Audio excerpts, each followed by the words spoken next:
is up, everybody? Welcome to Firearms and Fellowship for the Monday night firearms chat. We got a wonderful show for you tonight. I am going to be joined by Roy Marcot, historian and author, and Nibs from Walnut and Steel. Let me bring in Roy. Roy, welcome. Good to be here tonight. It's so good to see you. I'm glad to have you on here.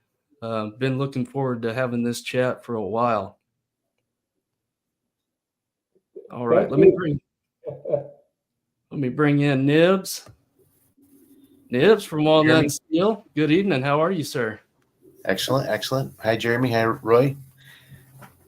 Hi, Nibs. Nibs, what were you up to today? Oh, working. Just had doing another project, starting another project. I work in the radio communications field, so never a dull moment. Right. Good. Well, I did do a video out in my garage just before I came in. So. Oh, did you shooting an air gun? Right on. What kind of air gun were you shooting tonight? I was just doing a mail call. It was got a couple suppressors and a couple new knives. We'll show you those later. But yeah, a fellow that I met on YouTube, he 3D prints suppressors for air guns. Okay. When he comes up with new stuff, he sends them over for me to test them out. It's called Red Corn Outdoors. Yeah. So Roy, funny story. This evening, while I was setting up for the live stream, I went into an artificial intelligence grok over on Twitter, and I asked it to write out a bio and a book list for you. And let me read this first response that it gave me. I'm in trouble now. It was kind of funny. First line is Roy Marcot, born circa. I won't say the date for you.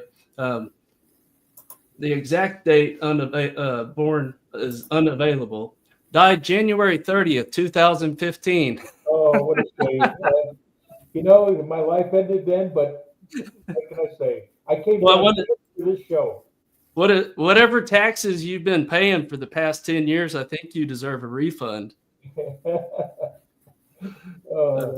Yeah, that was kind of funny. I had to correct the AI. I said, Roy Marcot has not passed. And it said, well, my records indicate this. And I said, well, I just got off the phone with him. I love it. Okay. Good way to start. But just for people who are not familiar with you, Roy's an outstanding historian and prolific author. I want to read off some of the books that you have written.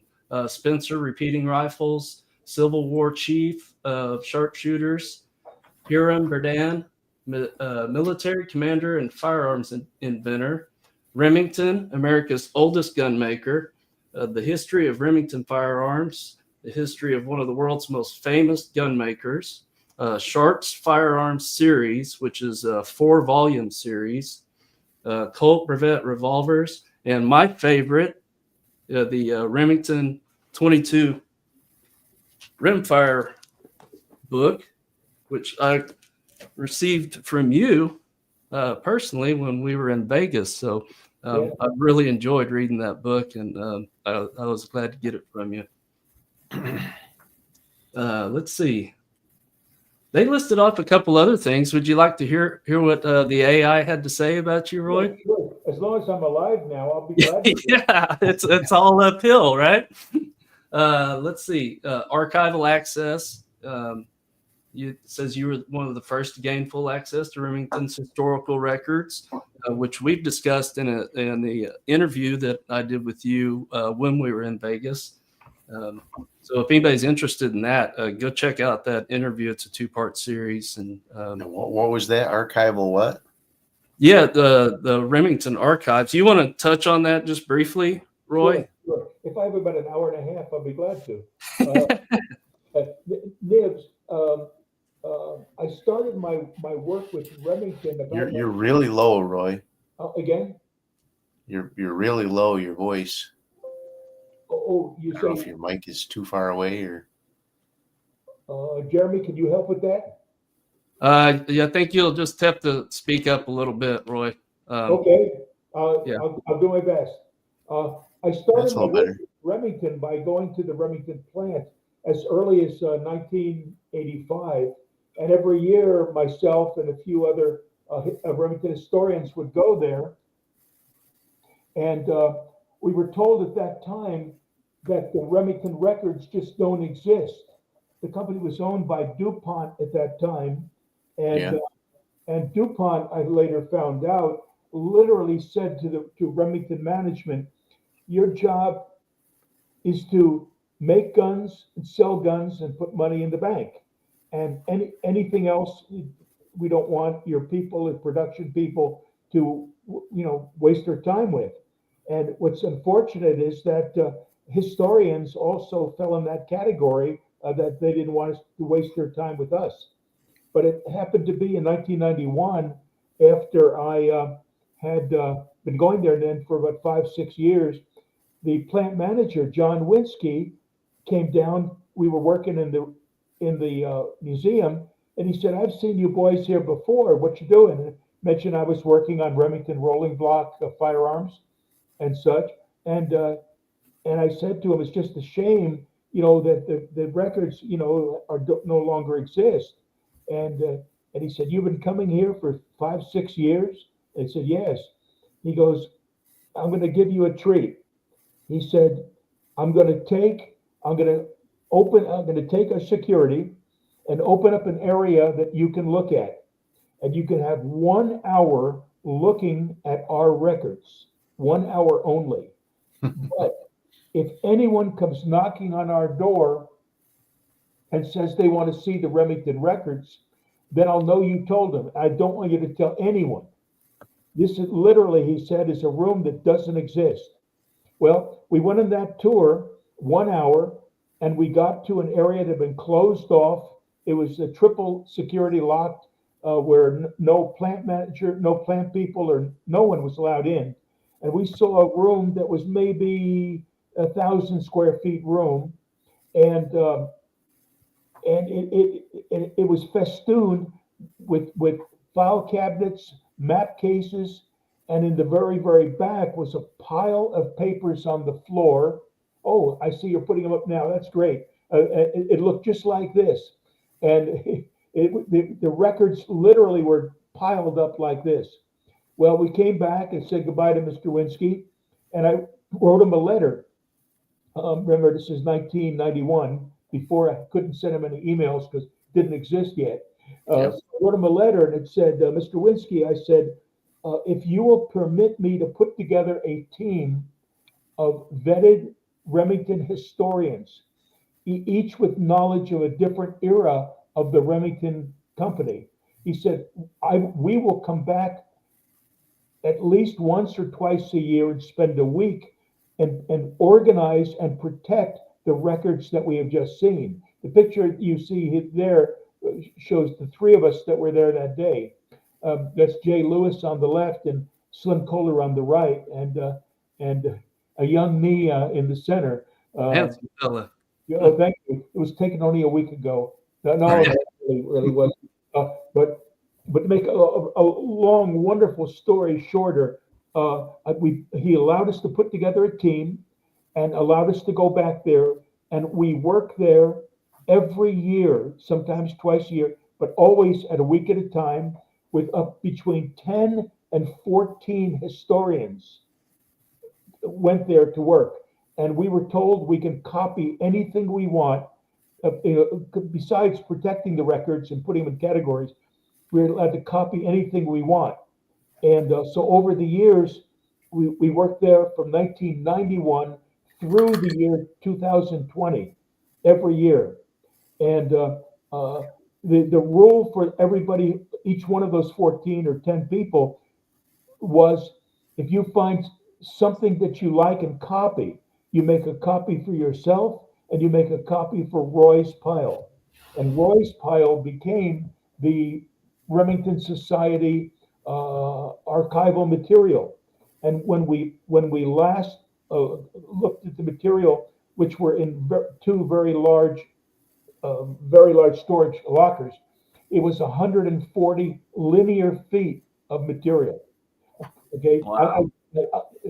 as you said earlier, this is on a much longer a podcast that you had done, and people, if they're interested, can go and learn a lot more. But that's the short version, Jeremy, of the story. Well, and just to clarify, Roy, for when you're talking about linear feet, that's that many feet of reams of paper stacked, Yes, 120 feet high. yeah, That's a ream of paper is something like 400 pages. That's about 4 inches of the 140 linear feet. And so yeah. it includes not only material that we captured there, but material that was captured in various museums, study collections, and libraries and such over all those years. It includes uh, production records, factory records from Remington, and also any related company to Remington, like DuPont, Chamberlain Trap, Peters Ammunition. It covers ammunition, firearms, and all the myriad number of things that wonderful company did over 216 years. Yeah, the number of things that Remington made is just mind-boggling. I mean, from typewriters to bicycles to pins to knives. I mean, you name it, they had their hands in it. So yeah, thanks for kind of summarizing that. It's a really important project that Remington Society of America is doing, and it's something that you started, and it's wonderful that those records are going to be saved, because otherwise they would have ended up in a trash heap somewhere, and would have been good to nobody. Yeah, if anybody's interested, go check out RemingtonSociety.org. It's a great organization. A lot of knowledgeable guys over there. They put out a quarterly journal, so you get 4 issues a year. It's a wonderful journal, nice color pages, gloss photos, and excellent articles. It's $50 for the first year, and then $45 each year after. So yeah, go check out RemingtonSociety.org. If you're a Remington guy, you need to be a part of that organization for sure. But yeah, let me jump into the chat here real quick. We've got some people piling in. I just want to say hello to everybody and thank you for joining us tonight. Roy is going to talk about an upcoming project on the front end of this program tonight, and then after that we'll jump in and really dig into the comments and talk some guns with you guys. I know Nibs has got some stuff to talk about, and I do as well. But yeah, put the comments in. We're going to read them. We'll put them up on the screen as we go, and as we see fit, we'll kind of pause and talk about those. Yeah, Liberty's Last Son. What's everybody's favorite 22? We'll definitely get into that in a little bit this evening, because that's a great conversation, and it actually ties into a video that I'm going to talk about this evening. And we do have a Remington guy in the house helping, man. He says Remington 541T. That is a good one for sure. Got a couple more here. Nibs, that one's for you, bud. Yes. Okay. Model 6M does have the same seal as the 6G. All right. And the Model 10. Okay. Southern Rifles is 22 mag and 882. Yep. And okay, TDK Outdoors. I'm happy to be a recent new member of RSA. Awesome, buddy. We're glad to have you. Glad to have you. Okay. Roy, you want to jump into your sharp stuff?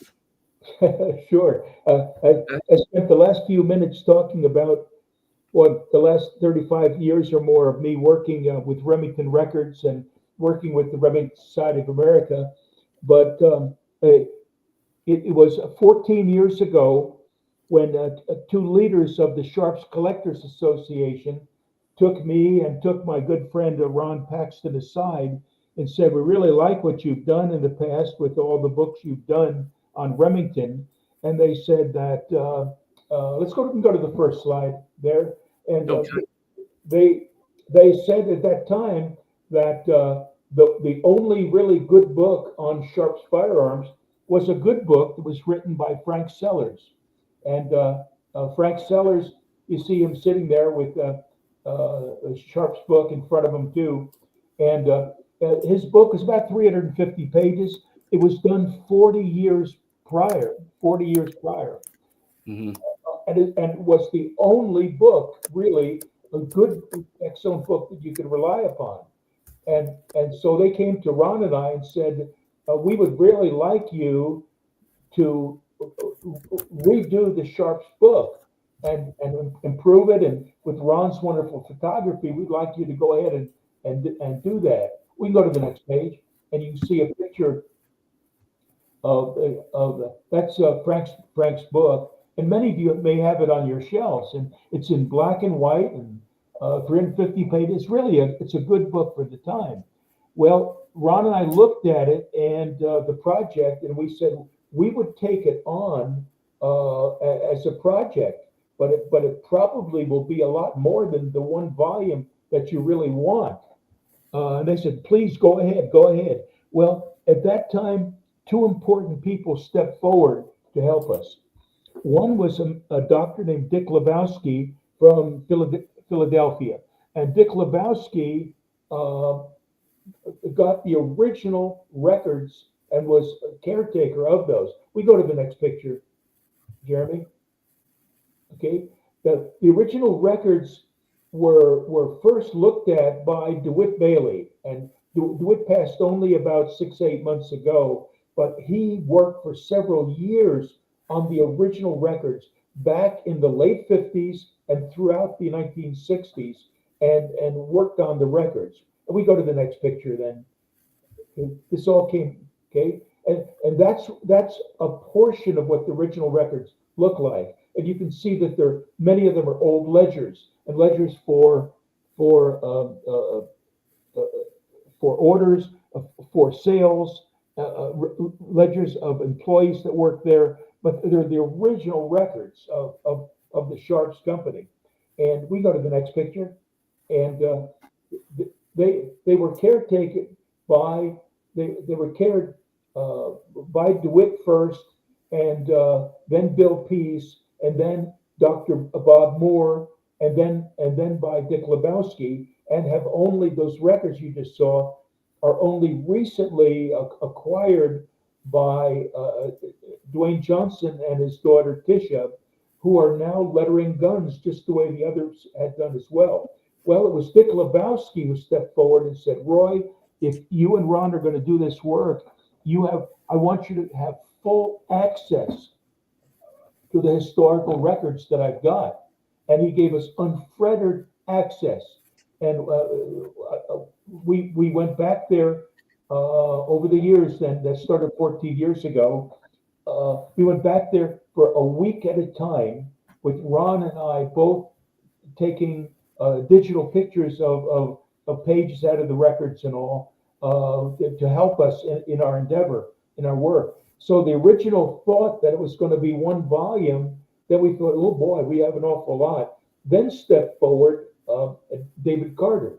David, who lives in Boulder, Colorado, has the largest and finest collection of Sharps firearms ever assembled.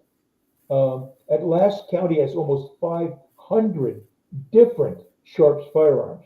He stepped forward and said, I will help you. You have full access to all of my guns, all of my material that I have. So between Dick Lebowski and then David, Ron and I had our work cut out for us. Well, I'm going to skip a lot because a lot happened in 14 years. But for the friends who are watching now, those of you who are Sharps collectors know that the end result was 4 volumes, not one book. And each volume is about 450 pages. It's a large format, like you see here. This was the first volume. There's the second volume, and next there'll be up the third volume. Here we go. That's third volume, and then the fourth volume there too. And we can leave this up for a few minutes, Jeremy. So each it measures 12 by 10, so it's oversized, so that when we have firearms, long arms on the page, a great deal of detail can shown when it's not in portrait size but in landscape. And the wonderful, wonderful photography by Ron Paxton. And in fact, over the years, because I'm the primary researcher and author of the book, I've often said that Ron's photos make my words look good. It's really true. You know, my words would go to obscurity except for Ron's wonderful pictures that bring people to the books. And yeah, I'm glad you said that, Roy, because I was going to mention that Ron's photos are just absolutely amazing. He does such a good job with them. He's among the best. And realize that when Ron takes photos, he's not taking them in a photo lab where you have your original your light setup and all. Everything he does is got to be air mobile, because he and I have traveled either by car or by airplane or a jet to many places throughout the United States. So he does all of that with a portable setup. It's just incredible. We were joined after the first book that came out. We were joined by yet another person when Ed Marin joined us, and so the three of us really, we're talking about three people who have made this not just a job, because when you think of a job, you show up at work at 8 o'clock in the morning and maybe you leave by 5. And we show up at 7 o'clock in the morning in our home or wherever we're traveling, and maybe our day is over at 10. And it's not, I'm not saying poor me. We love our work. We love our work. And the 4 volumes that we produced, I hope will stand for a long time in terms of what is out there, especially with given the original records. Jeremy, if you would go, I put together a small grouping of pictures that are in the books. If you'd go through some of those, that would be good. Okay, go back one picture, and I'll say go one picture. We finished the 4 volumes, and remember that each book weighs about 8.5 pounds. So we thought, somebody that wants to look up a particular gun at a gun show doesn't want to carry an 8.5 pound book around a gun show to look up something. And it was suggested to us, and we followed through with it and said, we would like it, now that you've done all that, when people want to know all the do's and don'ts of every model gun that was ever made by Sharps, will you make a collector's guide? And we said, well, what do you mean? And they said, well, make it 8.5 by 11, make it no more than 200 pages, hardcover with beautiful pictures of Ron's in it, and maybe devote 2 pages for each model, not 15 or 20 per model like in the volumes, but 2, whereby on the left side would be beautiful pictures by Ron showing the features, and on the right side would be the information about that model. And so about 2 months ago, we started working on that. So we thought our work was done with 4 volumes, and now we're working on this one, a standalone volume. And so, Roy, if you weren't working on a book, what would you be doing? I would have died in 1995. So, hey, listen, if God brought me back, He did it for a reason. So I'm glad. I don't know what I would do. I really mean that. It was the year 1999, and my wife and I were living in the Bay Area, and she said, Roy, I have an opportunity to take a really good job in Tucson, but I'd like it to be where you can leave your regular job. I was working at that time with an insurance company and on a VP level, and they're doing quite well and enjoying it. But she said, you love your work, but you really enjoy your weekends and your afternoons, your evenings, and all. She said, why don't we change our lifestyle and you do that full time? And that's so when you ask me what would I do, it was my dear wife who passed a few years ago who encouraged me to give up a great paying job for the poverty of working as a historian and an author. And I would never have done that without her permission and her encouragement. That's amazing. Oh, That's you amazing. heard more than you wanted to hear in that one.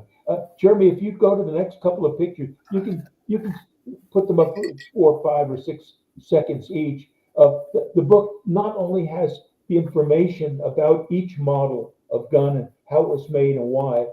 It's festooned really with lots and lots of pictures like these, vintage pictures, usually from the 1860s, 70s, and 70s of soldiers, trappers, sportsmen, target shooters, and all holding sharps. And Ron has put all of those into our book as well. I'm going to say there are hundreds of pictures like the ones that Jeremy is showing you here. Uh, should anyone be interested in acquiring any of the volumes that we have, uh, feel free to look. You can go to either eBay, usually eBay or Abe's Books or Amazon, and just look up Sharp's Firearms by Roy Marcot. And if you're interested, if you want to write to me and email me, I'd be glad to talk to you too. And with that, if anyone out there has any questions, please remember though, only ask a question if you know that I can give you an answer. All right? Yeah, guys, if you have a question, put it in the comments. Roy's going to hang out with us for a little bit. I don't know if he's going to be with us all night, but we're going to hang on to him as tight as we can for as long as we can, because this is a great opportunity to ask questions of a wonderful historian and firearms enthusiast. Not just Sharps, but he's very knowledgeable in Remingtons and probably a few other things. So definitely jump in there. I'm going to get into the comments here while we're So waiting. Roy, just to let you know, I am an avid 22 collector, and one of the very first 22s I ever collected many years ago now was a Remington 41P. Yes. Very, very. I still have that one too. I'll never get rid of that one, I don't think. That's that's a very rare model, as you know. You probably haven't seen very many of those ever available. No. Yeah. And mine was missing the front sight, but I was able to find a replacement for it and put it on there. So I got the original peep sight on the back and the front sight with the little inserts on the front. Yeah. And I shoot a bullseye league actually every Sunday afternoon. And that was the first gun I ever shot a perfect 30 score with in my bullseye league. Oh, that's wonderful. I'm happy to hear it. Nibs, are you aware of the book that I wrote with John G'day on Remington 22 rimfire rifles? Yeah, I was actually going to comment about that. I actually purchased a soft copy of that about 7 or 8 years ago. One of the discs or thumb drive? It was a thumb drive. Yeah. Oh, thank you. I can tell you a little story about that since you have one. The book is out of print for 12, 14 years. But John and I always said we should have squirreled away a couple of cases of those because they're going for like $500. For what they're going for now. Oh boy. But you mentioned about the thumb drive. John and I said, well, at least why don't we make a thumb drive of the book of every, as you know, Nibs, of every page of the book, and they're high resolution and all. And on eBay we sold over 200 of those, and then AI with eBay contacted me and said we can no longer allow you to sell those on our site. And I said, well, what the heck? Why? because people really enjoyed. They couldn't get the book, so they could at least see every page of the book. And Oh, I love it. Yeah. and here's what they told me. They said, "Well, there's too much opportunity for people selling those to put malware on it and make it, hurt people's computers." And I thought, wait a second, I've got 200 were sold through you with not a complaint. We had 100% satisfaction rate. But remember, we're not dealing with a Come person. on. I thank you for bringing that up. That we're really proud of what it is, and I wish somebody would do that with the Winchester book there, the Winchester 52 book. yeah. I'd love to find a soft copy of that. Oh, who was, who was So the nice thing is I actually loaded it into the files on my phone. Is that So now right? I have it with me all the time. So Hey. whenever I'm out shopping, I can flip through and Yeah, that's Thank handy. Thank you. And, Now, I can't sell by eBay, but if anybody ever got in touch with me and wanted one, as you saw, they were pretty reasonable for. oh yeah. And I'd be happy to sell them. I just can't go through eBay, unfortunately. Sure. yeah, if somebody's interested in getting a soft copy, email me at joinus@firearmsandfellowship.com, and I'll coordinate that with Roy, and maybe we can set something up, Roy, where we can put it on my page or something, make it easy for people to just click and buy or something like that. We'll figure something out. I'd be happy to work with you. And I see down Yeah. below from Southern Rifle, a 40X in 22 caliber is his favorite. And look at you. Hey, Yeah, this was a brochure, one of the brochures that you gifted to me, Roy, when we were in Vegas. Really neat old brochure. Well, 40X was a custom shop gun, so they had really, really talented people who put it together and manufactured it. And I can see why Southern Rifle likes his 40X, because they're tacked right. Absolutely. That's one of the ones that still eluded me so far as a 40X. I actually have something very special though, a Remington 24 XBR. I don't know if you've ever heard of that. Remington 24 XBR. The 24 was an auto-loading rifle. No, so the same one. No, that's a scope. It's a target scope that Oh, was scope. specifically made for the 40X. Okay, I got it. Yeah, it was only made in 1969. That's right. They only did that. Why they got out of the business, I don't know. And who made those, we don't know either. We don't know. Actually, I've done some research, and Remington had those.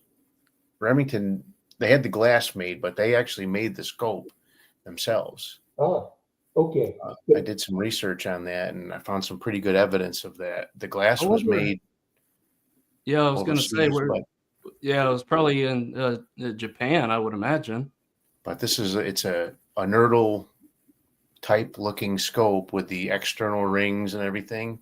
Yes. And I picked it up from a local shop here. They had gotten it in. It was the actual crosshairs were broken in it, and it was mounted up on top of just a conglomeration of a 243 Winchester target rifle that was just completely ugly. And somebody had come in and actually wanted the rifle, but they said, "I don't want that scope. It's broken. I have a piece of junk." So I ended up buying that scope for $200. One man's trash is another man's treasure. Yeah, I fixed it up. Available for 1 year, and you never see them at a show. You never see them. Yeah, I've seen one sell on eBay, and it went for $1,900. Wow. Oh, good. So I see we have another question. Yeah, R4 Mississippi Thunder. I have a Remington nylon that was my dad's first gun. I have never shot it. Oh, brother, you got to shoot it. The nylon came out in 1959, and they had several different variations of the gun. It was interesting because the receiver of the gun is actually sheet metal parts and surrounded by plastic, and how that ever got through BATF, I have no idea. But people that own them and love them, it only weighs a little over 4 pounds, and there are different variations. The most unusual variations, I can put this up for people to know, and we can even do a cast on it, Jeremy, sometime. Uh, the most unusual one that we've seen was in the Remington archives there, and it was a military version, only one, and it's a nylon 22, but it's a military. You look at it and you think it'd be a high-powered gun and all, but what they used it for, we have no idea, because those records, unfortunately, were destroyed. Others we've seen have a nylon white stock, and I learned that those were made up for the local fire department when they were marching in the parades there in Ilion. But there's any number of variations of that nylon, and maybe Jeremy will put something together for people in the near future. We might have to dig into that. I imagine the military prototype was for a training rifle. They used a lot of 22s as training rifles, and of course that would have been a little bit late for the lend and lease program. But yeah, the nylon. I've never owned one myself. I just haven't ran across the right one yet. But everybody I've talked to that has one, they just absolutely swear by them. They say they're just tough as nails, which is I had a chance to get a couple of them. But, still get to get one. Well, say it again. Here's a guy that's going to be after my heart. The Remington 522 Speedmaster, 552 Speedmaster. Yep. Wonderful rifle. Eats everything. I mean, shorts, long rifles. Now, what's interesting is I borrowed a buddy's 550 recently, and it would actually shoot the real low. What is it? The Calibres? CB caps. Yeah, it would cycle the super light stuff. Wow. And I kind of like the 550 a little bit better myself. Just the full stock, and but it's the same mechanism inside. Yeah. It was an era with Remington when they truly made fine guns, whether they're making 22s or high powers.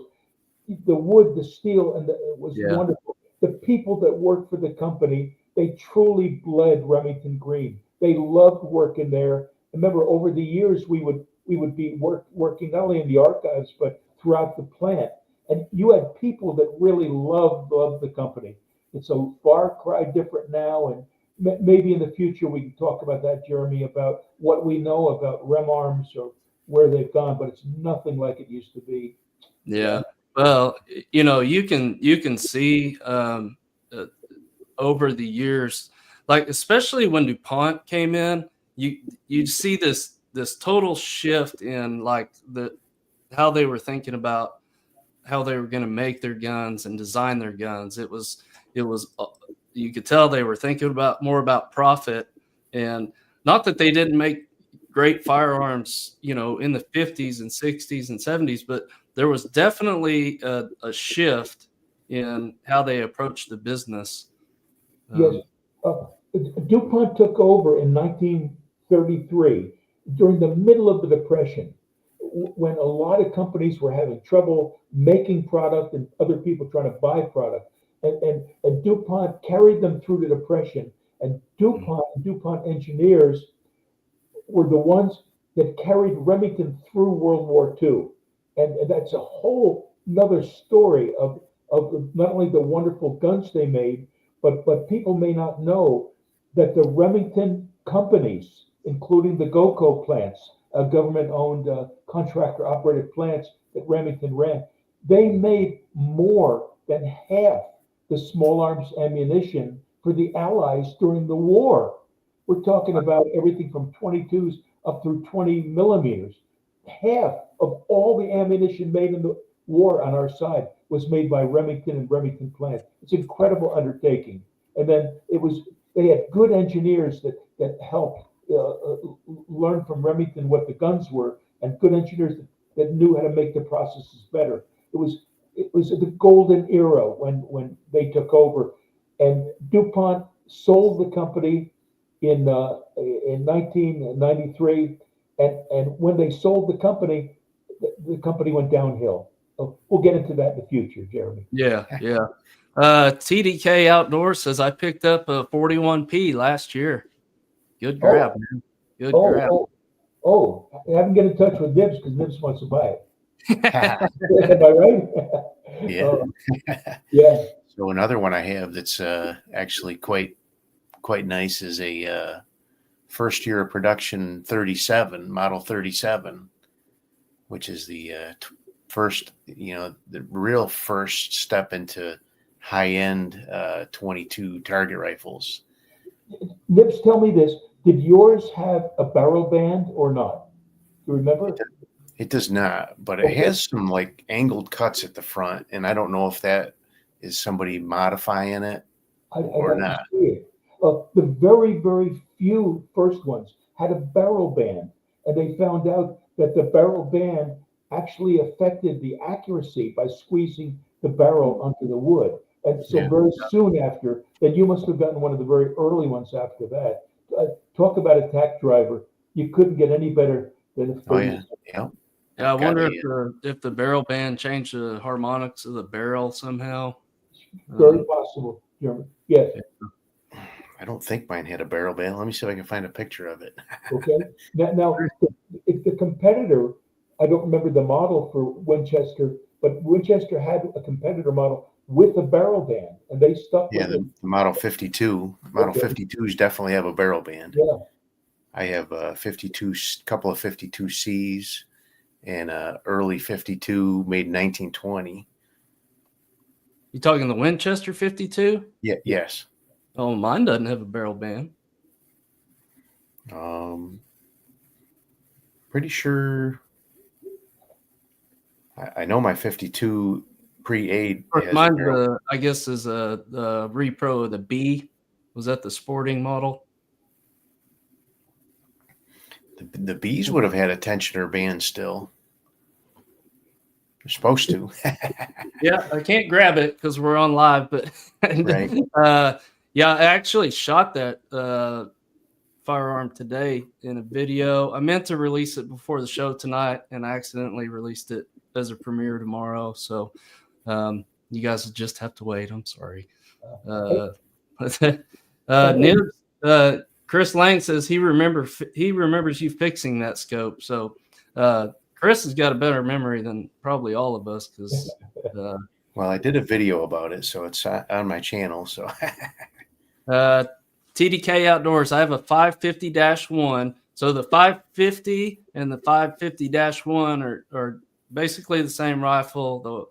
The -1 has a single extractor versus two.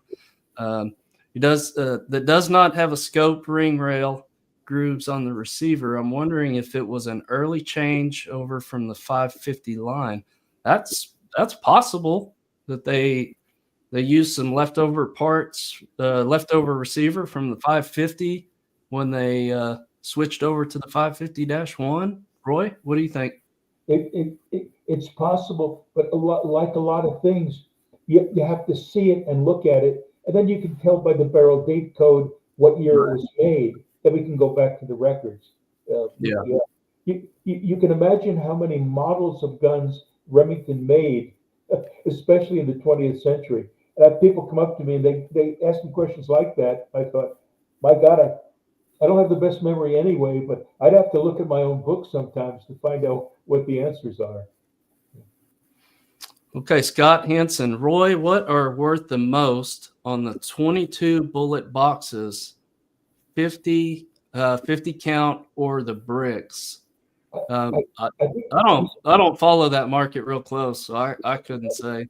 I think he's asking not which type of bullets, cartridges are the best, but he's asking, is it better in a 50 or a brick? Well, as you might imagine, modern over the last 15, 18 years, if you had bricks of many boxes in a brick, it's not really worth that much more than the cost of each multiple of the boxes. But you start going back in time, and you go back to the 30s or the 20s, or go back to the UMC period.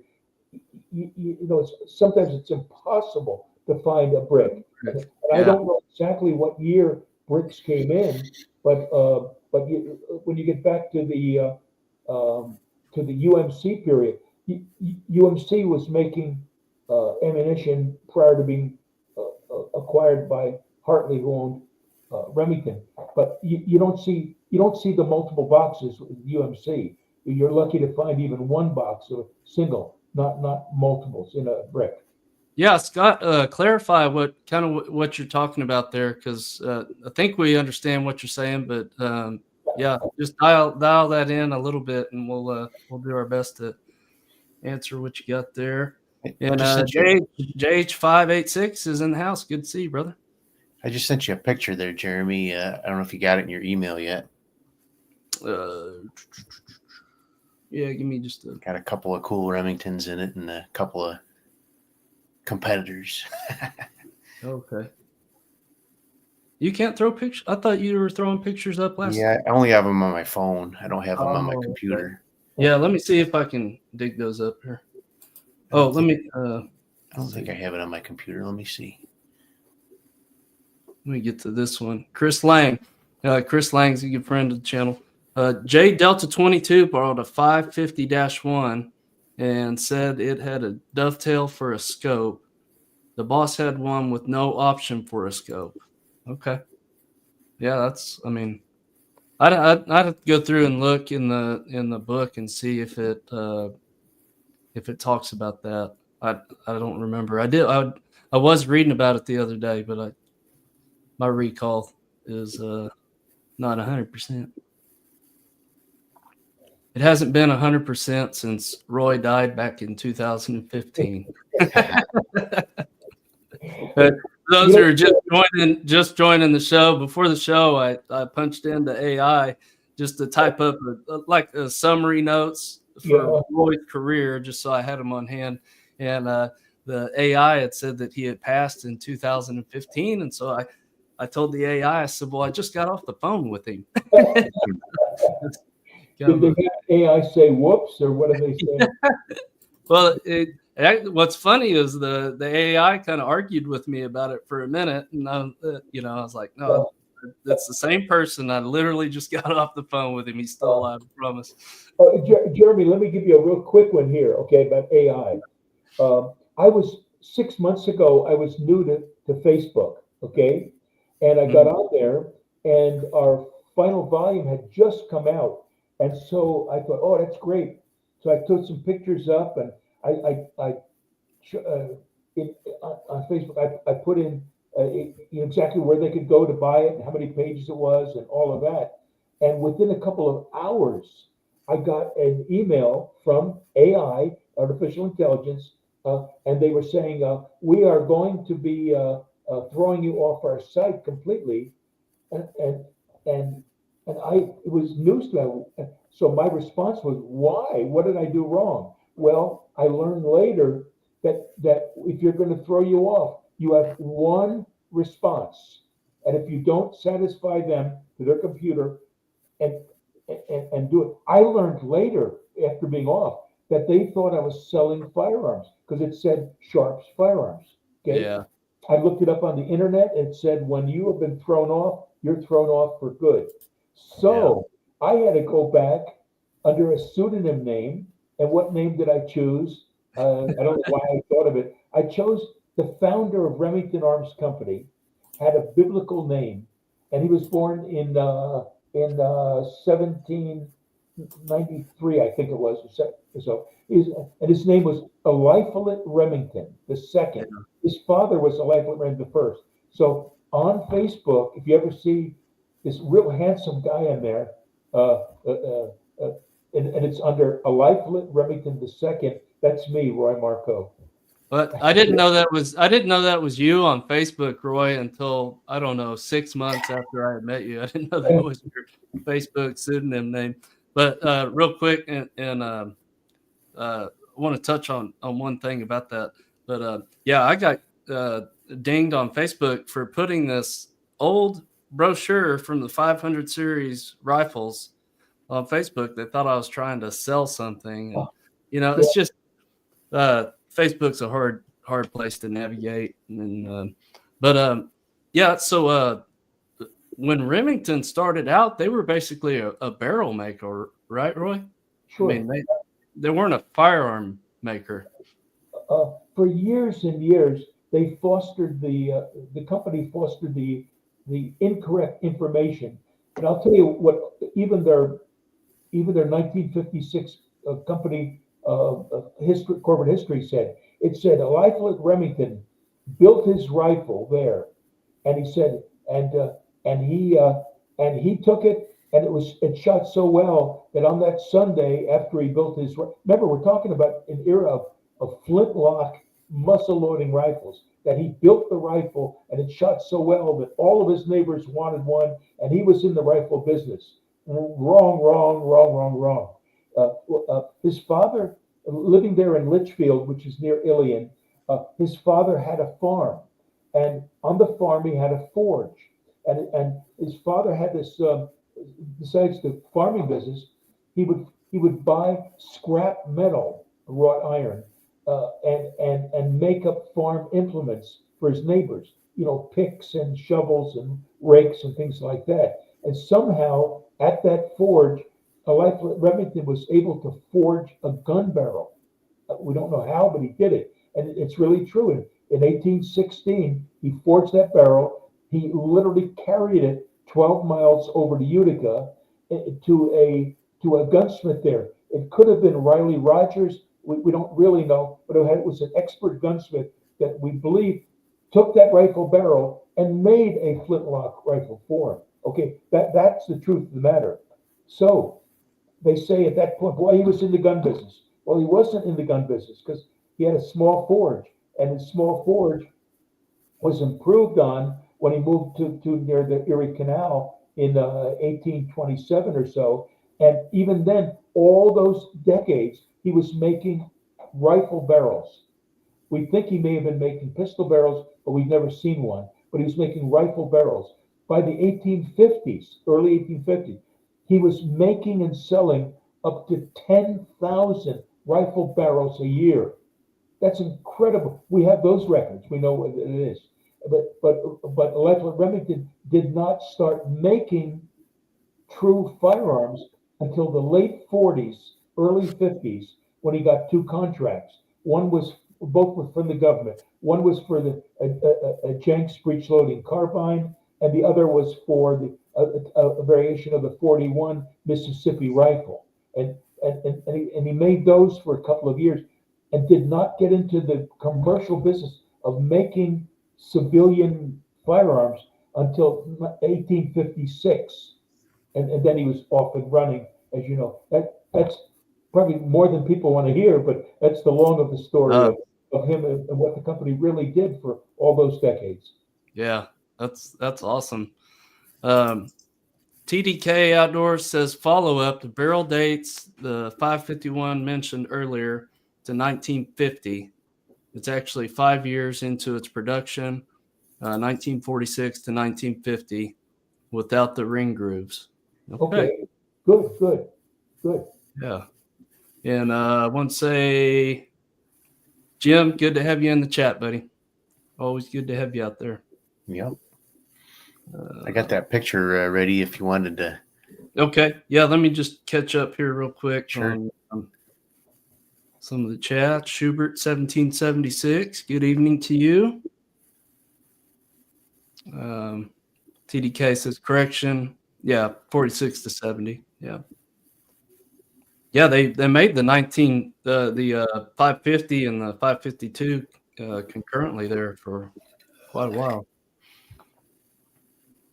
while. Southern Rifle says I'm losing chat, but got y'all on the big screen. Oh man, we must be looking sharp tonight, huh? I used to have all those semi-autos, but I really kind of narrowed my focus to bolt action 22s and pump action 22s. Yeah. So I still got a couple. You've got a problem, Nibs. You had to narrow down somewhere. Yeah, just no storage room left.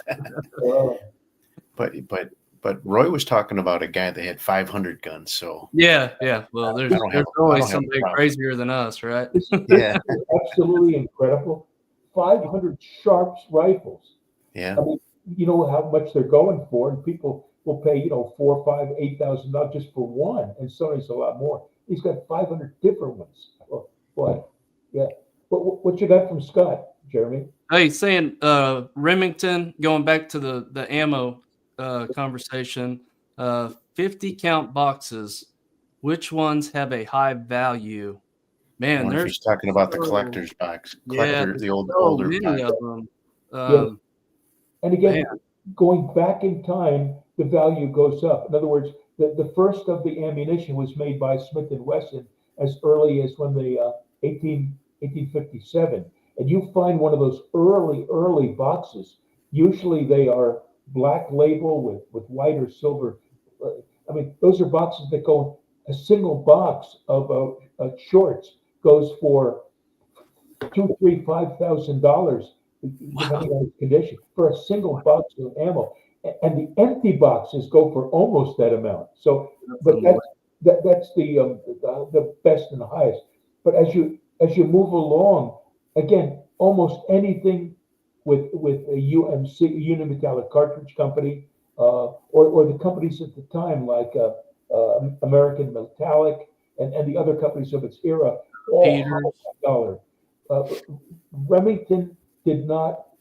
Remington made ammunition at their Ilion plant from 1871 until that portion of the plant burned in July of 85. Okay, in those periods, Remington did not make rimfire; they made only centerfire ammunition.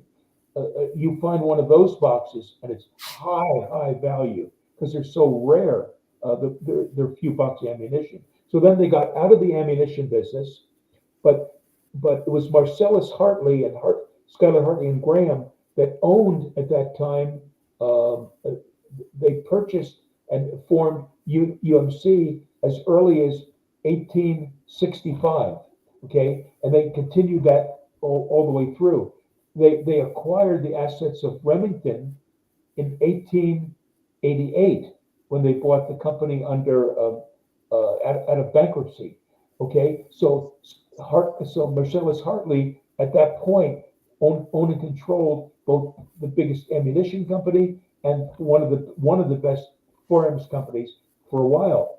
And it was 1911 when his successor, who was his grandson, Marcellus Hartley Dodge, put the two companies together and literally said, you have separate plants, but the ammo and the firearms, but your salesmen are now going to sell both products. And they combined the two, and that's where Remington Arms Unimetallic Cartridge Company started, later became Remington Arms Company. Yeah. That's a short look at that. I'll just say that anytime I go to a gun show, I just love looking at those old boxes of ammo. There's just so many different colors and variations. And funny story, Roy, when we were in Vegas, I actually bought I don't know, 5 or 6 boxes of just some 22 ammo, not thinking that I had to fly home. So Oh my goodness. Yeah. I ended up having to, I mean, it was like maybe $20 worth of ammo, but yeah, what a knucklehead I am. Jim Ashby, what makes a target rifle different? Is it the weight and sights only? So generally, target rifles will have a heavier barrel now. Earlier guns will have a normal barrel, but a longer barrel, heavier stock. The early target rifles had peep sights on them, and then later, before scopes were every commonplace, especially in the U.S., they would have had a scope on them. If you guys want to add anything to that, maybe a little bit better trigger, but that's kind of more precise rifling, yeah, more precisely ground chamber, crown maybe. much better triggers. Yeah, Nibs, you have quite a few target rifles, right? Yeah, you want to put that picture up now? Okay. Was that a subtle hint? That's a segue. So this is actually, I actually put a different one up before, but that one was real busy. This one's a little more easier to explain. So that top one is a Winchester 52C that was made in 1961, and it actually is U.S. property marked. And that scope actually dates to about the same time frame. And from my research, that one was probably used by the U.S. Marines as a sniper trainer. Oh, So that's got some really cool history to it. I've The never next, owned one of those scopes that has the recoil springs on it. yeah, yeah, Are you familiar with how that works, or can you add right. anything to that? So it's not very necessary with a 22, but these were also used on like 30-06s and stuff. And if you didn't use that spring to allow the scope to be able to move back and forth a little bit, it would completely destroy the crosshairs in that gun and that scope in a matter of a couple shots. It's very attuned to like a Springer pellet gun now with any scope that you put on there. Okay. Um, Does the so scope in the rings, is there like a bushing in there that it slides back and forth in? I mean, it has to yeah, yeah, be fairly tight, right? yeah. Are they like It's a very brass precise. bushing? So the one thing that's very interesting is you can take these scopes right off the gun and put it back on there, and it'll be perfectly zeroed still. Really? It's amazing how the tolerances those things are machined to. Wow. Yeah, the next one down is a Remington 513T. That one was made in 1952, and right now that picture has it with a Fecker scope on it. You gotta make sure you enunciate that properly. But that scope was made in the early 20s. The next one down is that Remington 37 I was talking about, and that one right now has a Nerdle 14X on it. And then the bottom one is actually a Stevens Model 416 with another early 20s Fecker scope on it. And that 416 is actually a U.S. military marked gun as well. And those ones that was made in the 40s and also used as a military trainer for potentially snipers. When they usually had the scopes on them like that, they were used for sniper training because they used these scopes on 30-06s, 1903 Springfields for sniper rifles back in the pre-World War II and World War II era. And actually, even up into the 60s in a lot of cases. That's why that Marine gun at the top is still, even from the early 60s, had that scope on there like that. So Yeah. pretty cool stuff. Just kind of as a side note, I've got a price list from 1968 here, and we'll look at let's say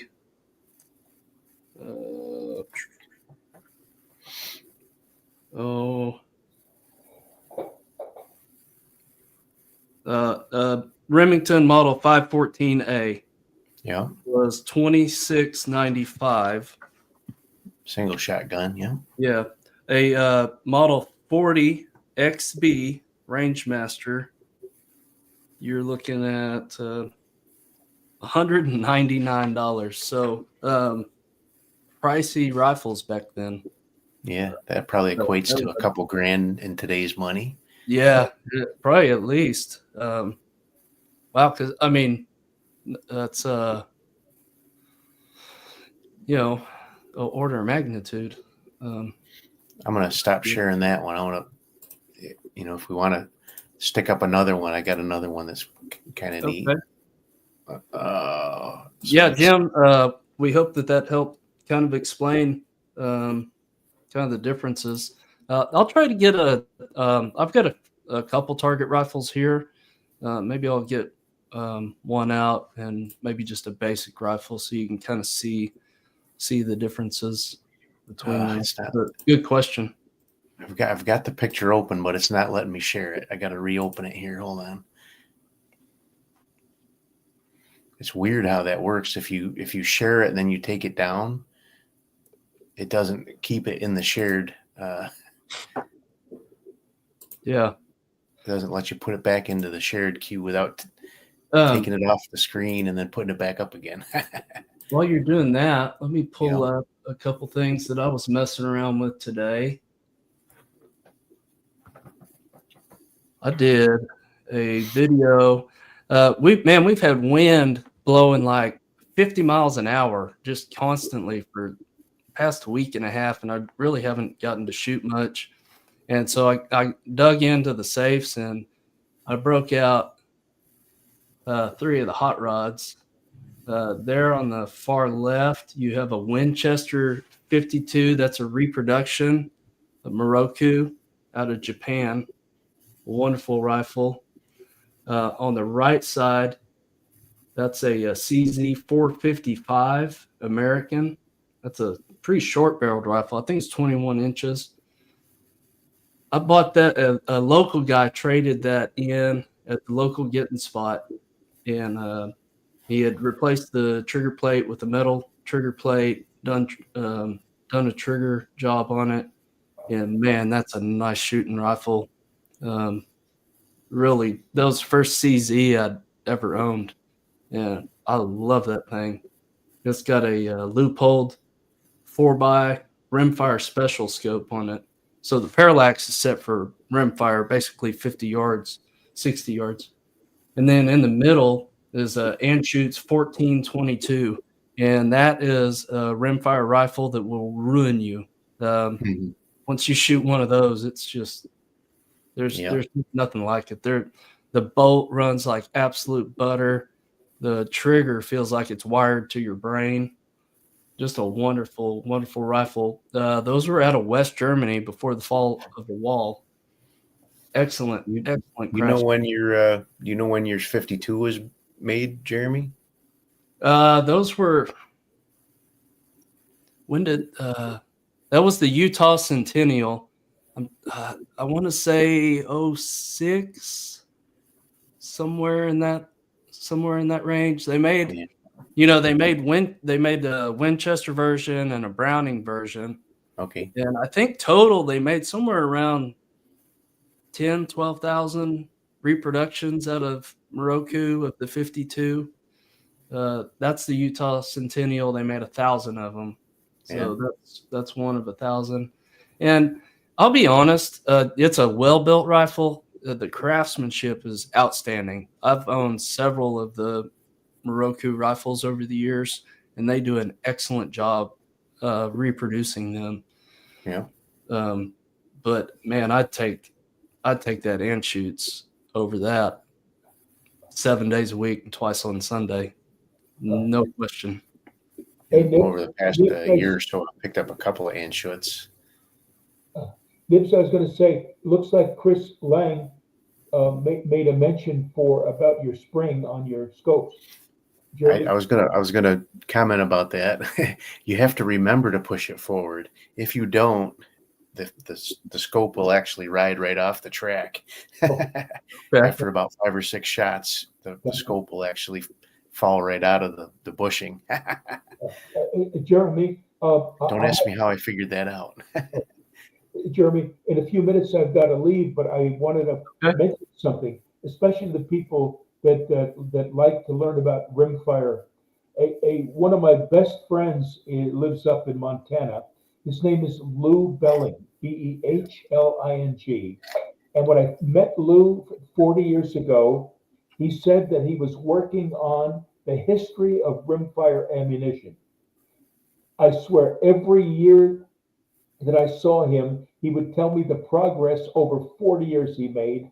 Well, sometimes you think people talk like that and they go to their grave and never write about. His book is now 2 books, 2 volumes on American rimfire ammunition. It came out about 3 weeks ago. people don't even know it yet because it's not even been any advertised. Oh, I got to get that. Yeah, it's wonderful. And this, you and I can talk back and forth after, but anyone else, if they can contact me, I'll put you on to Lou so that you can order a book before they're all gone. You only made 500 copies, and I think half of them are already gone after a couple of weeks.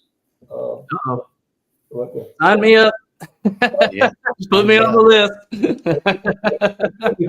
if you let your listeners know at some point how they Yeah. can get in touch with me, I've been a historian all my life, and it seems, and I love answering questions. But importantly, I'm so old now that all the questions I can't answer, I'm smart enough to know who to go to.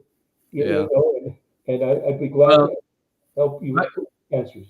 Like we talked about earlier, if you're interested in getting a soft copy of the Remington 22 book that's no longer Amazing available, book. Reach out to me at join us at firearmsandfellowship.com.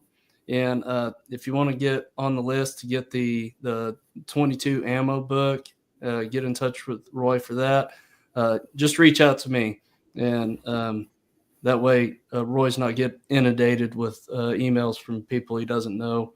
And we'll set something up. Maybe we can just make it a click deal on the page or something. But Jeremy, yeah, that's awesome. It was my pleasure to join you both tonight. I really enjoyed it, man. And Roy, thank you, Jeremy. thank you. It's great to meet you. Thank you Great so to meet much, you, Roy. Roy, for coming on. What a history lesson. Well- It's funny. I told a couple other people that they could come on tonight, and they passed up a great opportunity. So we're super glad to have you, and you're welcome here anytime, buddy. Thank you so much. Thank you. If you could sign me out, I'll say good night to everyone, Nips included. Good night. Good night, sir. Good night. What a great guy, man. I'll tell you what. Yeah. We had just a blast when we were out at Vegas at the Las Vegas Antique Arms Show. I got to spend a good bit of time talking to Roy, and he's just so knowledgeable and he's so nice. And man, he'll talk your ears off until they bleed about any kind of Remington. You know, anything you ever wanted to know, Roy can tell you. He's just a walking encyclopedia. Yeah, I'm glad that we were able to have him on tonight. Really definitely, cool. Definitely contact him about getting that 22 history book. Yeah. Well, you know, we're gonna get one, Nibs. I promise you that. We've seen how those books go. Definitely gonna get one of those. He said it was 2 volumes, right? Yeah, I think that's what he said. Man, that's wild. That is, you know, that's the thing. You know, if you're interested in Remingtons, I'd really implore you, go join Remington Society of America, because there's guys over there that they know their stuff. And the journals are worth the price of admission. You get 4 of them a year. The membership's $50 first year, $45 each year after. And you get 4 great journals every year. That pays for it right there. But the people that you meet in the society is just outstanding. The relationships I've forged just from being a member of it has been awesome. Let's jump into the comments here, Nibs, real quick, and then we'll kind of touch on a couple things that we wanted to talk about tonight. Sure. Jim Ashby says he's seen all my long scopes. I've got a couple of videos called Geeking Out to My Scope Collection. I've got a volume 1 and a volume 2. Yeah. So if anybody's interested in seeing those, they're a couple years old, but they're still out there. Right on. JH586. Those are great old rifles, Nibs. Yeah. Nibs has a great collection. I was thinking the other day, Nibs, I need to get mine out and take one of those big pictures like you got, you know, lay them all out. It's tough because you gotta find a space. Yeah. Then you gotta get real high. You gotta get real high so you can get them all in the shot. That is difficult without getting your nasty looking toes in the shot too. Right. Yeah. Whiskey Kilmer, dude needs to get a working mic. Yeah, well, that was his first time doing a live stream, so we'll get him set up. Roy's gonna come back, man. He's just, like I say, he's just a wealth of knowledge, and he's so giving of his time. So we'll have him back on, and we'll get him. I'll send him a mic. We'll get him mic'd up. Jim says, House's books. Robin asked if I have James House's books. I don't know. I'm not familiar with that. What are they on? I may have. I've got a bunch of books. I mean, that whole shelf right there is all mainly 22 books. So yeah, a lot of thanks going out for Roy being on the live stream tonight. And yeah, I really did. There was a couple guys, Nibs, you and I talked about it before the show.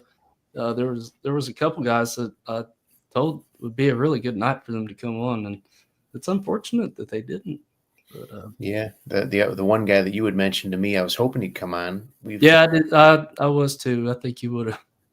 Yeah, he's probably going to kick himself for not coming on. But. We've done a couple of kind of collaborations together. I fixed a pellet gun for him last year, a couple years ago. That was fun. So yeah, he lives down in the city there. Not too far away from me, but CO2 pistols and rifles. No, I'm not familiar with that one, Robin. You said you picked up a couple knives. What do you got going on? Yeah, so the first one I got here is a. She says that James House is CO2 pistols and rifles. Yeah, I'll have to look that one up. I'm not familiar with it, but so the first one is this little tiny penknife, really neat little 2-blade penknife. This one was made by Iroquois Company, which is a subsidiary of Utica Cutlery Company, which is another local New York company, less than an hour from me. But that one's in really nice shape. And best I can tell, this one was made in probably 1931. Okay. So that was one. And then I've got this one, which is just fun. It's a hobo knife. And it's got a spoon. Nibs. Yeah. This was my very first knife.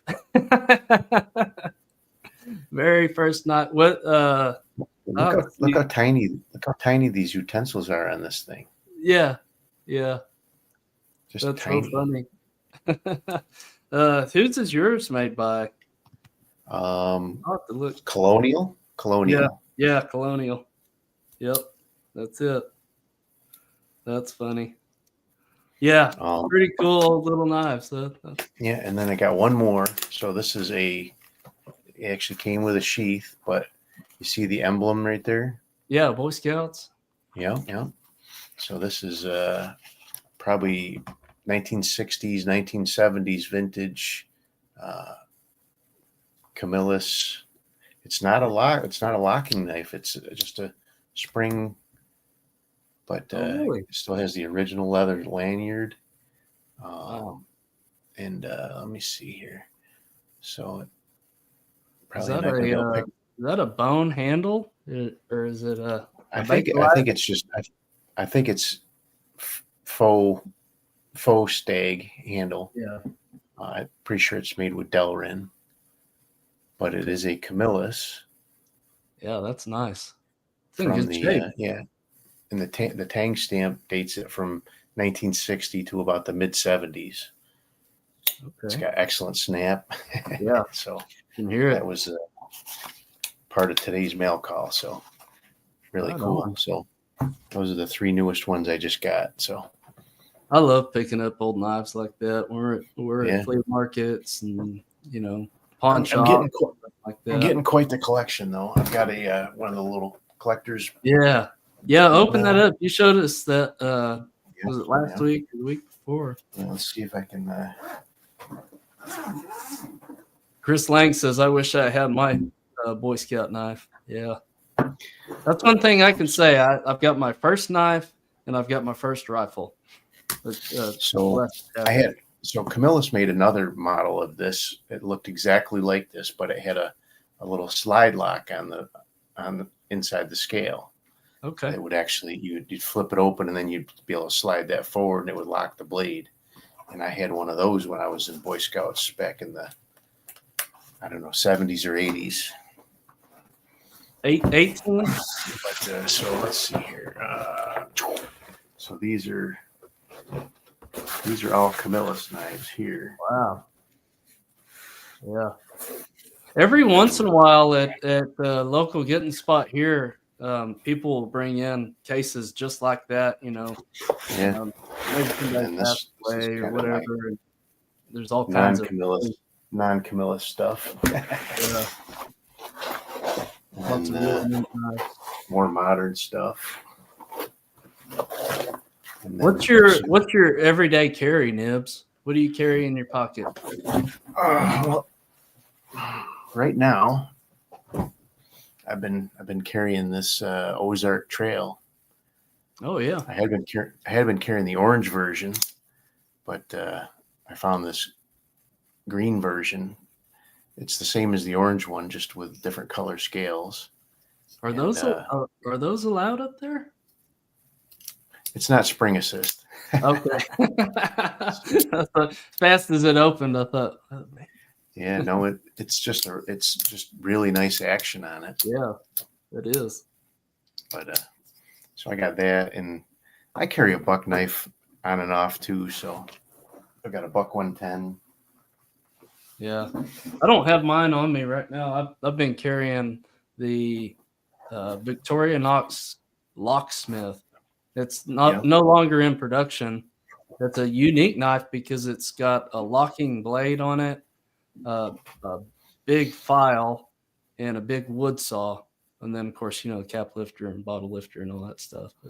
So here's another one that I had carried for quite a while, but I've kind of put it in retirement and put it in my collection.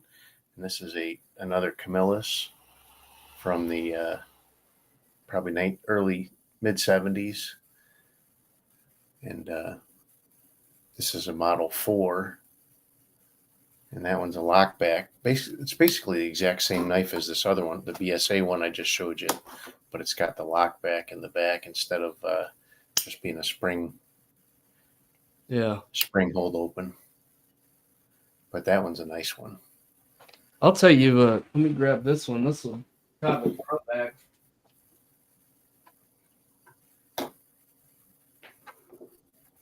This is the knife that I carried probably, well, I know I carried this more than any other knife ever. And the Gerber Easy Out. It doesn't look like much now, but when it came out, it was kind of a big deal, and right. Just tough as nails. Man, I don't know how many years I carried this thing, but yeah, old Gerber Easy Out. So here's a brand new one of those. I've been seeing those. I've been for seeing $10. I mean, you can't beat that. Yeah, and how thick is that blade? How big? How thick is it? Thick? Is it a real thin blade? Okay. Not really. I mean, it's pretty sturdy. You're gonna have a hard time bending it. I wonder what kind of steel they make those out of. You say it's D2. Oh, really? Yeah. Oh, actually, it says right on the blade D2. Nice. Yeah, I've seen a lot of guys been buying those things up because they're so cheap. I mean, $10 or so. Inexpensive, I should say. Are you familiar with the Cumberland Outdoorsman? Yeah. Channel. That's where I first learned about these. He did hit a real big, actually several videos with these, and he had the orange ones to start off with, and he's actually found these ones too. And they actually, they're out in the garage, but they have this in a black scale as well. But they're impossible to find. You got to buy them off the scalpers off of eBay. I think they must have sent a bunch of those out to YouTubers and and influencers and They stuff. didn't send none to me. Yeah, me neither, brother. Me neither. Chris says, I've been carrying a Hogue automatic knife and now don't want anything else. Okay. What kind of blades on there, Chris? Is it just a straight blade, serrated? And So I was on the Chris Hillbilly says, Up live stream. he says, I On thought Saturday. Kentucky Run Fire bought them all. Yeah. He's got a few of them. He'd be giving them away. I was on the Hillbilly Up live stream Saturday night, and we did a big giveaway for Hasbro Channel's St. Patrick's Day Challenge, and I won a Kershaw knife. So I'm looking forward to seeing that. Oh, cool. Yeah, that looks like a really nice knife. Yeah. That was a neat deal they did for the flood people in Kentucky. I got to take part in that and donate a few things, and it was a lot of fun. And yeah, got up to almost $4,000. Yeah, really good deal. Great way to help people out. So, are they still gathering money for that? Is there still a? I think the GoFundMe is still active. Okay. I just looked at it the other day, just before we did the Saturday live stream, and it was active then. So, yeah, good deal. Yeah. So I know there was other people that donated that didn't go onto the GoFundMe too. So. Oh yeah, yeah. So they between all of those, they definitely made it over 4,000 because it was like 39.75 just on the GoFundMe. So. Yeah. So yeah, I shot these 3 today, and actually had the wife out. She wanted to do a little shooting today, so she shot all 3 of them, and that was interesting because I wanted to. Whoops! Where'd you go? Ruh-roh.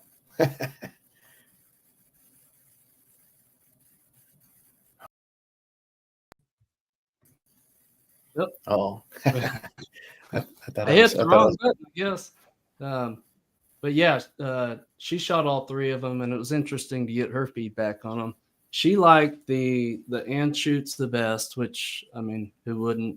And then she actually liked the trigger better on the Winchester, but she liked shooting the CZ better. I think that had something to do with the scope that was on it. I've got What kind of ammo does your Anschutz like? It shoots pretty good with the Ely club. The Winchester didn't seem to care for it. The CZ shot it pretty well. I hadn't shot a rifle in probably 2 weeks, so some of that could have been me as well. But yeah, everything I've fed through that Anschutz, it does pretty well. Yeah. And the CZ too. I've been super impressed with that CZ. The guy that traded it in, the only reason he traded it in was because he wanted one with a suppressor on it. Yeah. And he didn't want to thread that barrel. And now, did you say that was what model for CZ was that? That's the American. I think they call it the Is American. It a 455? 455 Okay. American. Okay. So what happens when you thread a barrel, there's tension in a barrel, and sometimes when you thread it, it can throw things off. And he didn't want to mess that rifle up, so I've got 2 452s. Yeah. Yeah. I don't know exactly what the difference. I'm not a real informed about CZs. I'm not sure what the difference between the 452 and the 455 and 457 is. Yeah, I think it's just the newer model is all. Yeah, you gotta. They get a little stale. They got to put a new number on there, maybe. Yeah, but I like it. I've been super impressed with it. Actually, I think I need to stiffen the trigger up just a little bit. I mean, it's you just think about it. over the winter, I picked up an Anschutz Model 54, which is a 1407 model number.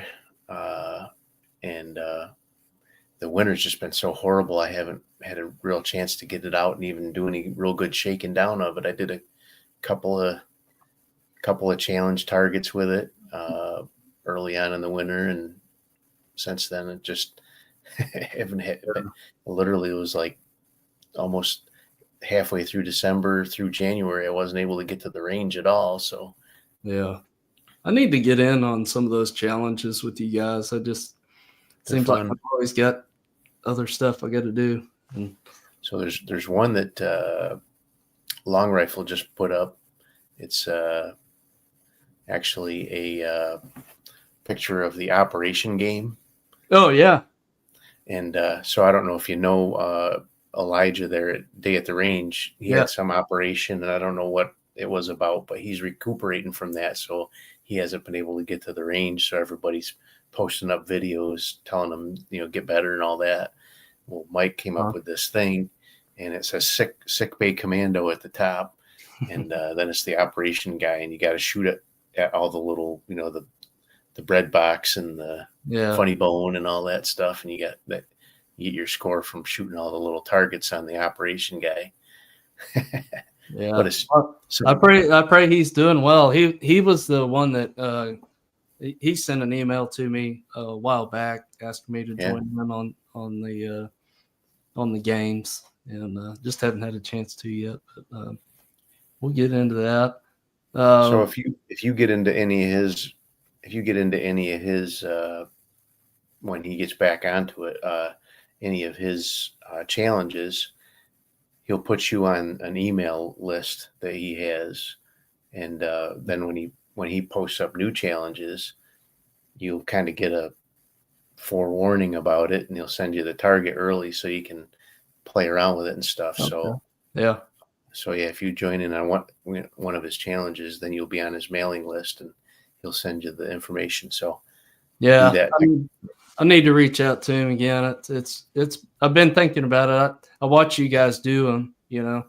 Well, I said that just to say that he has sent out a couple of emails to people on that, secret email list that saying he's doing good, he's healing, he'll be back soon. So just doctor's orders said stay away from the range for a couple of weeks or months or whatever. Yeah. Marshmut says all you had to do was swap barrels on 455 or 457.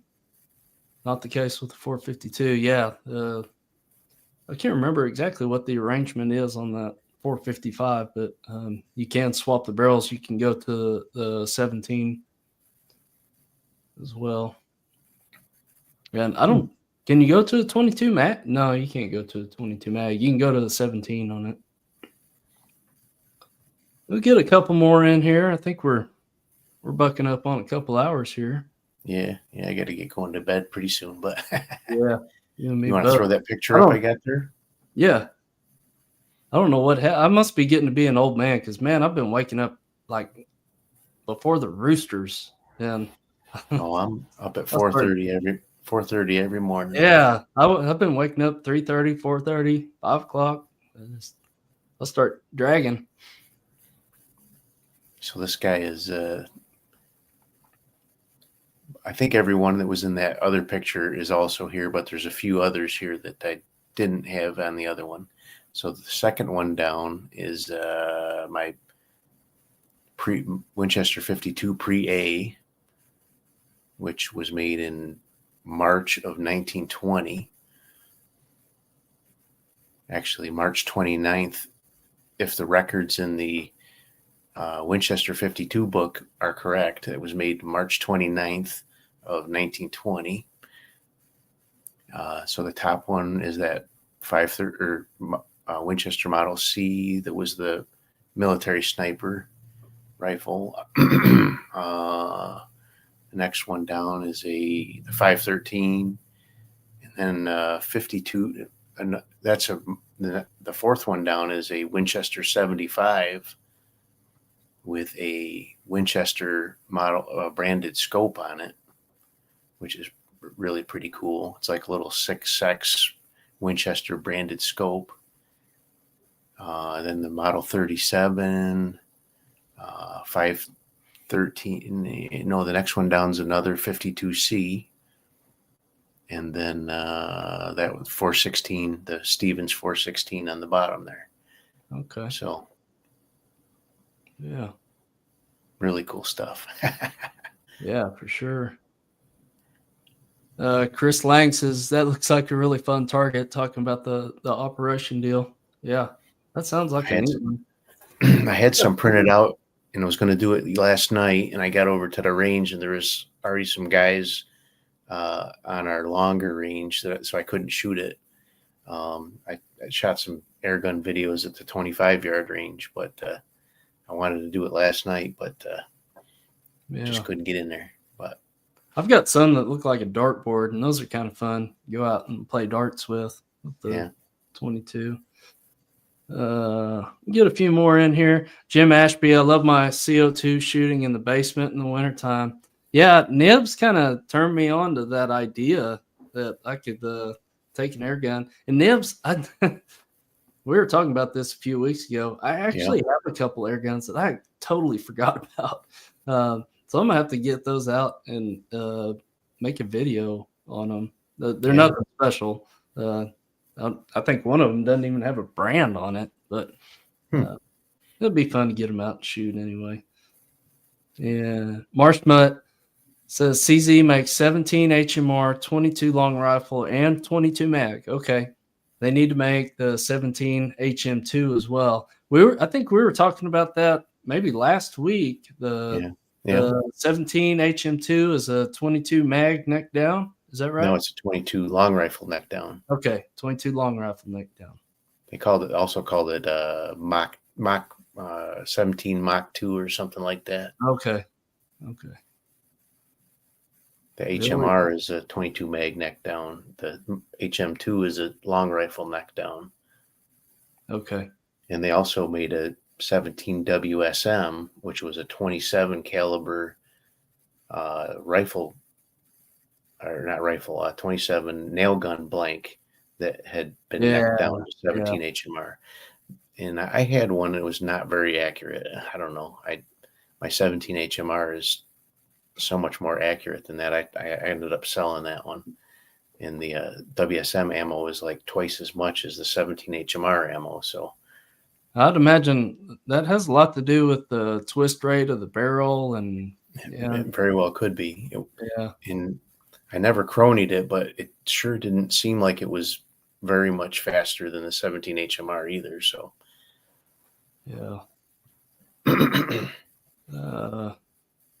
TDK Outdoors. Good evening, fellas. Thanks for sharing. Yeah, man, what a great night. Fun to have Roy Marcot on.